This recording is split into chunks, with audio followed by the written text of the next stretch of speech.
Hi everyone, and welcome to the Texas Water Development Board's latest water and weather report. I'm Dr. Mark Wenzel, a hydrologist in the Surface Water Division here at the agency, and today we'll be taking a look at conditions for our state at the end of June, as well as a closer look at one of the data sets we used for this report. Let's take a look at some of the big water and weather headlines. Overall, June rainfall was near normal, while temperature was above normal across the state.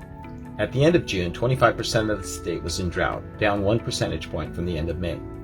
Statewide, storage in our water supply reservoirs is about 78% of capacity, about 7 percentage points below normal for the end of June. In the next few months, drought is expected to expand in the Panhandle and West, Central, and North Texas. Let's take a closer look at the U.S. Drought Monitor map for Texas. The area of the state impacted by drought didn't change much in June.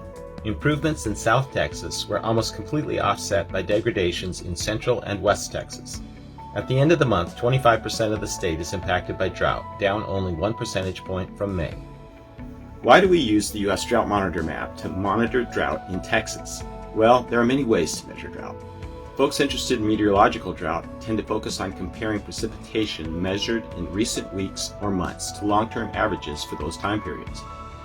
Folks interested in agricultural drought tend to focus on measuring soil moisture, which in addition to precipitation is impacted by soil properties, temperature, seasonal plant activity, and other factors. Folks interested in water supply focus on stream flows, reservoir volumes, and aquifer levels that are impacted by many more conditions and react to drought on timescales of months to years to decades. Drought indices like the Palmer Drought Severity Index and drought categories used by the U.S. Drought Monitor are examples of attempts to build a composite interpretation of the many ways to measure drought.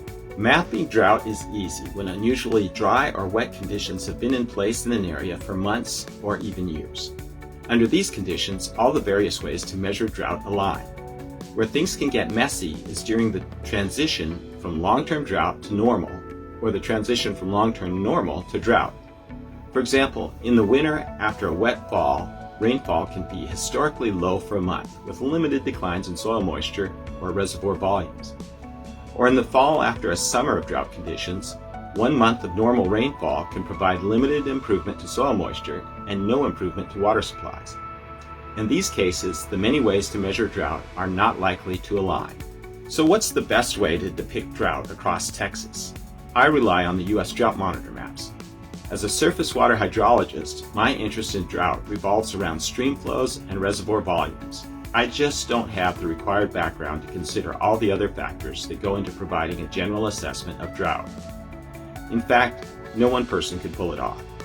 In our state, the U.S. Drought Monitor maps are developed by the Office of the State Climatologist at Texas A&M University, assisted by local offices of the National Weather Service and the Texas A&M AgriLife Extension Service.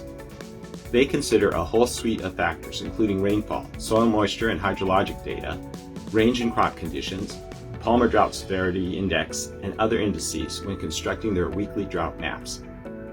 Their methods are data-driven, but they do rely on professional judgment when data sets may be pointing in different directions. And they're always trying to improve. If you've got specific critiques of the drought designations in your county, reach out to your local Extension Service or National Weather Service office. I'm sure they'd be happy to hear from you. There are many ways to map drought, and we don't have time to look at all of them in these reports. So if you're interested in seeing other ways to map drought, use the link below to reach the drought dashboard produced by the Texas Water Development Board and the Office of the State Climatologist. And until next time, I hope you all stay healthy and safe.